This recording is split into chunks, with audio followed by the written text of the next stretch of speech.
Well, welcome back everybody. I don't know if you can guess what we're gonna do today.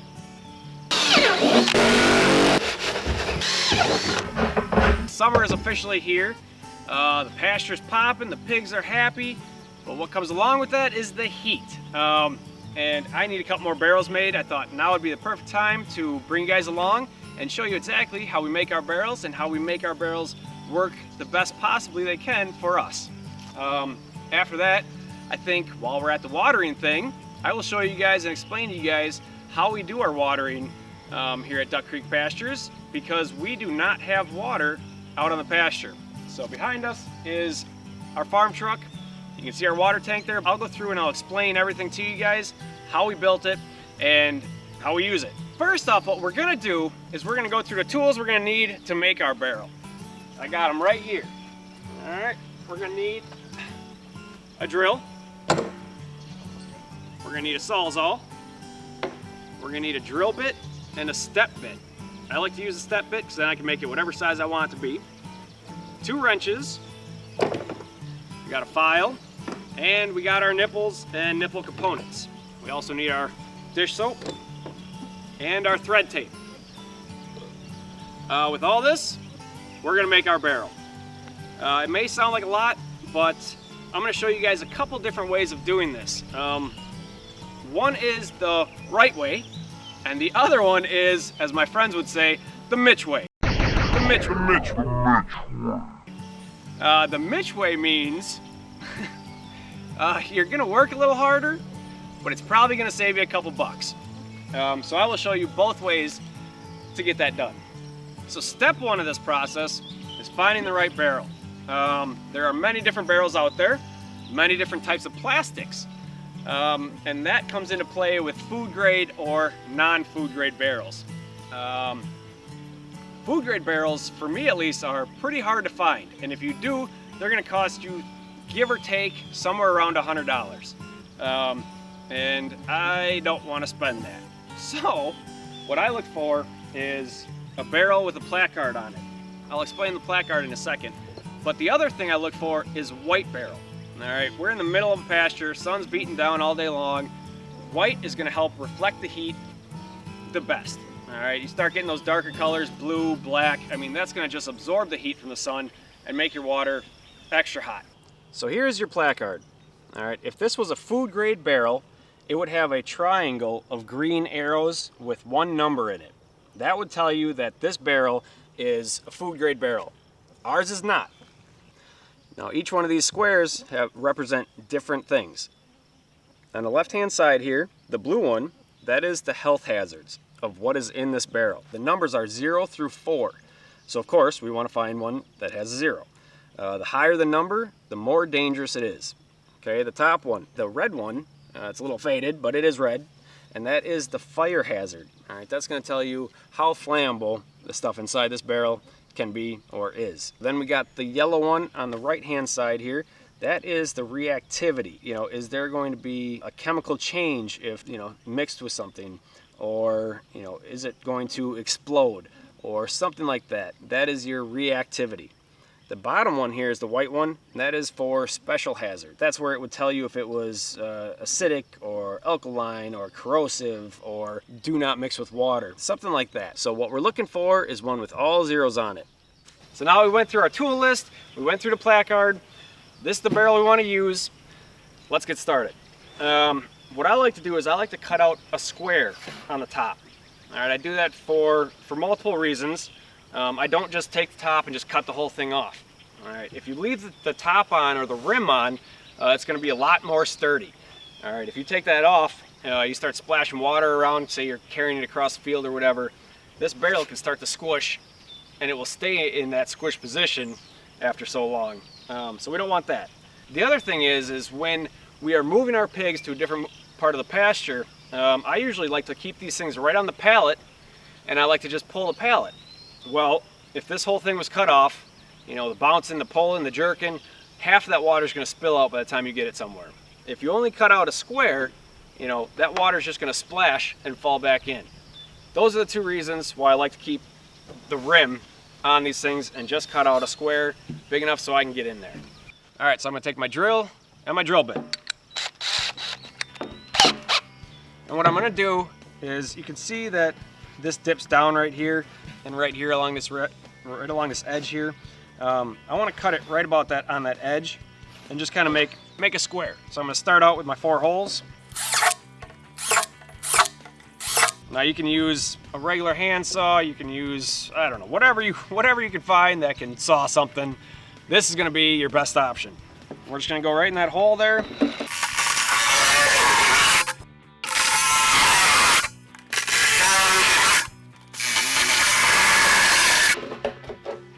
All right, so I missed my hole there. What the heck? Doesn't matter. Anyways, now what we're gonna do, after you cut it with Sawzall, you're gonna end up with all these plastic flakes. And we don't want any of those plastic flakes falling down into here when the pigs are drinking. So, a couple different ways. You can take a file here. Simply file it off like that. Or, you can just take a pocket knife. And just run it right along the edge there and clean it up. So I'm gonna do that on the inside and the outside. So next up, I'm gonna take the drill with that same drill bit, and I'm gonna pop 4 holes around this rim. I'm gonna pop holes on 2 sides of where these drains are. That is gonna allow for any water that gets on top here to fall out or fall in and not cause what I call scum ring. They have this nasty ring around them. You know, you don't want any of that falling back into the barrel that your pigs are drinking out of. I'm gonna drill these holes so they actually go out. All right, I don't want them going back into the barrel. So any rainwater that collects in here will just fall out to the side of the barrel. And I like to use a little bigger drill, so I use the same drill that I use to get my hole started here. That way the water flows more freely out of it. So as you can see, the inside of this barrel is pretty nasty. When I found these, they don't have caps on them, so they've been sitting outside for how long, you know, leaves and debris all falling in there, making it nasty. So we gotta clean it out. What I like to use is just dish soap. So if there's any grease or film or oils in there, you know, that dish soap is gonna help break those down so they can wash it out nice and clean. Right here, we have our tank brush. You can find these online, just type in tank brush. They cost somewhere around $20, $30, something like that. This is a firm bristle, so it scrubs really good, real hard. And this is what we use to clean out all of our tanks. That's why I made this hole the size I did, so I can get in there and scrub it out real good. Put a nice little ring in there of soap.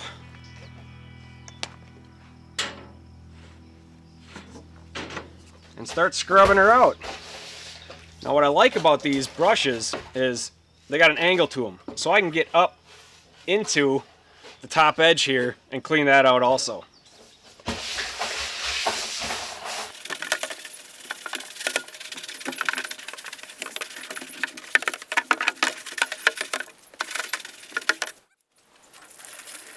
And I'm also going to scrub out the top.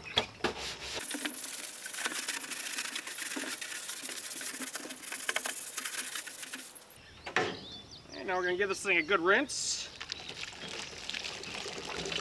Try and get all this soap out of here.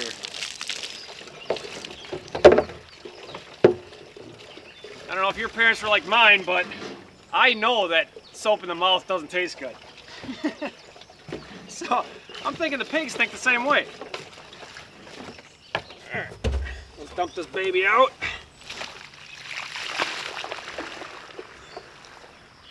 While we're at the cleaning process, I'm going to clean the outside a little bit too, just to pretty her up for the pigs a little bit.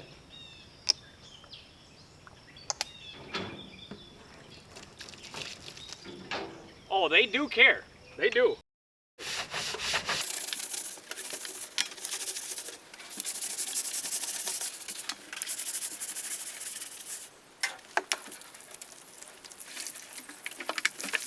And there we have a nice, beautiful, clean barrel.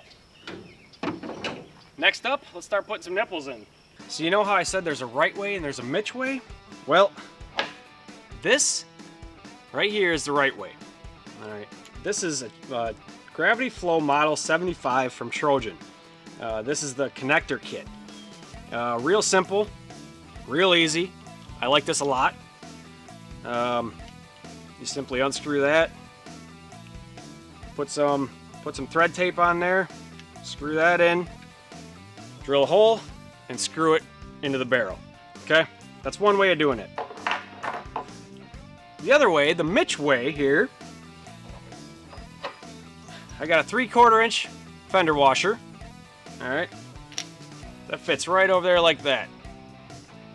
Okay, then I have a 3/4 inch rubber fender washer. That's going to go on the outside, so that would go onto there. Now you're going to drill your hole, and then you have two options. These threads right here, they're called NPT threads, which means National Pipe Thread Tapered, which means these threads actually taper like this. So the farther you screw it on, the tighter it gets. So you can go and find a 1/2 inch pipe coupler like this. It's threaded on both sides, and that will screw on right onto it. All right, and it'll squish the rubber to the washer, seal it up, works beautiful. If you go to the right place, this can be a little cheaper way of doing it. You can also use elbows. All right, they didn't have enough couplings one time, so I grabbed the elbows. The thing I don't like about the elbows though is you can't get in there to clean them, because they're sitting like this, and to try and get a brush in there or something to try and clean that out, I don't like it. So it's really only the coupling with the rubber washer and the fender washer, or nice, or it is the actual connector kit. We're gonna do one each way. Next question, where do we put the nipples? I put it right below this bottom rib right here. Now, I do that because I put a pallet underneath it. That way, the smaller piglets can step up onto the pallet and get to the nipple, and the bigger piglets the bigger pigs, the adult pigs, can actually stand off the pallet and be right at the right height. So, as far as spacing, I mean, you can put as many nipples as you want around this thing. We like to put our barrels right in the corner of the pen. So what I'm gonna do is I'm gonna put one here and one here. All right, so when this thing is in the corner of a pen, those are gonna be right out where they can get to them easily. So, I wanna make sure my washer and my rubber washer aren't gonna end up on that rib. That'll affect the seal on it. So we're gonna go right about there. Okay, we're just gonna pop a hole. We're gonna do the same right over here.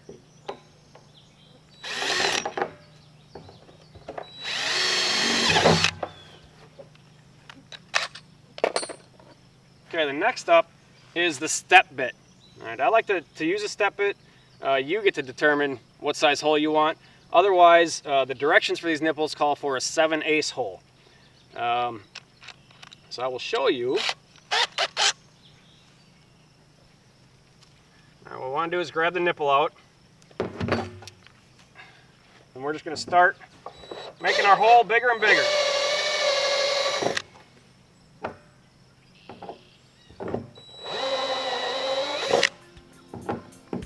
Until it just barely gets in there. Same with the other one.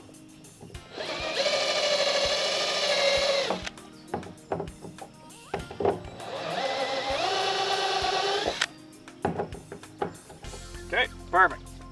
We got the first one, we got the correct one, let's put it that way. This is the actual connector kit. And what we're gonna do is we're gonna get some thread tape. Okay. And we're gonna thread tape these threads right here. There is a wrong and a right way to put thread tape on. Think about it. As you tighten something, you turn it that way. All right, so we want our tape to go this way so when you tighten it, it doesn't peel it off, it actually keeps it on there.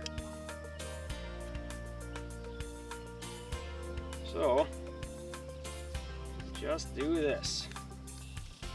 Just get a few wraps on it, that's all it needs. Okay. Then we're going to tighten it onto our connector here.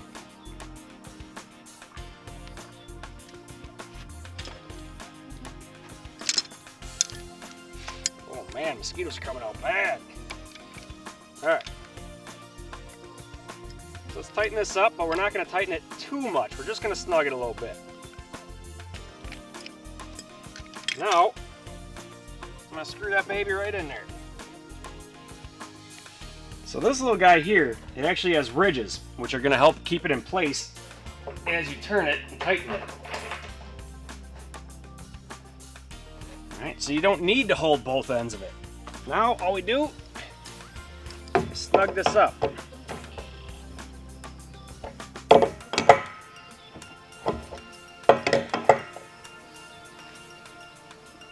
The reason I did not want to snug this all the way was for this reason exactly. This is tight. This is as far as it's going to go.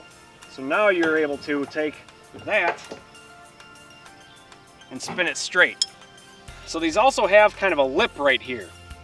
So the washer is actually, it can only go that far. It cannot, it can't go any farther. You can't lose it, can't fall off. But we need to put this rubber washer on here. No rubber washer, no seal.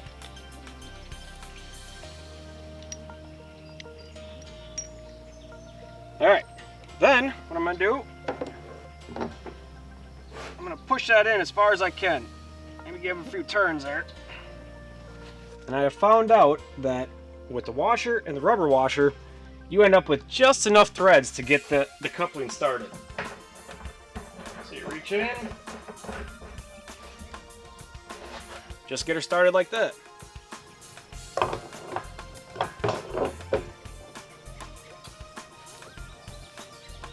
So these two ways here, I have never had any issues with. They're both backed. They can't pull out. I've never had a Trojan nipple break on me or not work. So if I would suggest anything, I would suggest the Trojan nipples. And if you want to spend a little more money, get the connecting kit. Otherwise, you can do it the Mitch way. I'm sure everybody's well aware there is plenty of plastic in this world. So the reason I did that on the driveway over there was so it was on the dirt, so I could go and pick up all those little pieces of plastic that we washed out of here, pick up as much as I can, make sure that stuff gets in the recycling bin. So like I said, we like to put the barrels in the corner here. Ruby here just had her babies a couple days ago, so we'll give her a full barrel so she has plenty of water to drink. Pallets. All right. There's many different size pallets. We just use the 4x4. I like to find the heavier ones that have the boards closer together, but these are usually more available. So what I do with these, I don't want anybody getting their foot or leg stuck in here, so I actually flip it around and use this side as my top.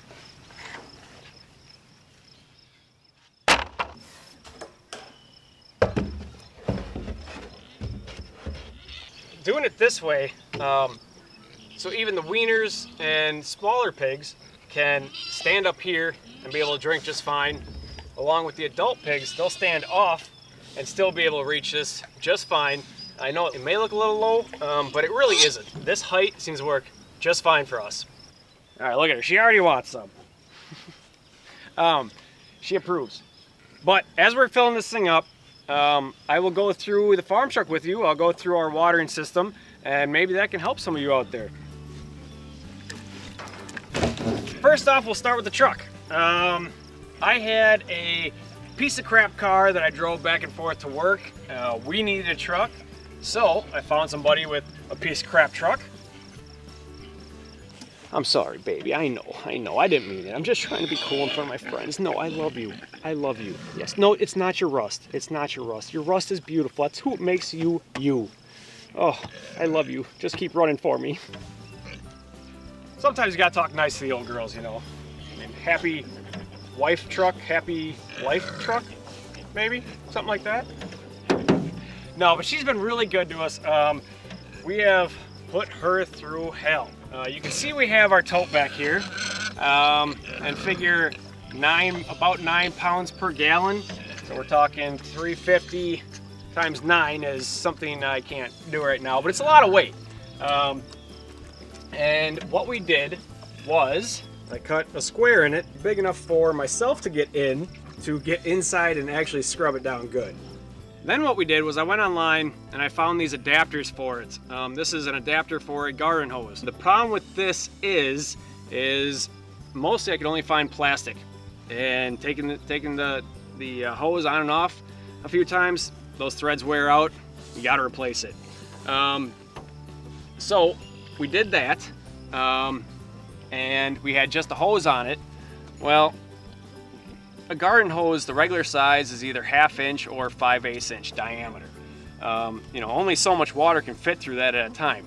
So it was taking quite a while just gravity feeding that through a regular garden hose. So I got the idea of putting a pump on it. All right, so then I had this on the tote, a hose going into here, and then another hose coming out. And flip the switch,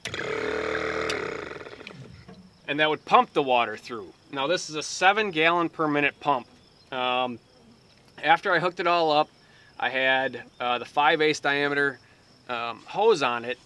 I realized that it was really only pushing about 5 gallons per minute.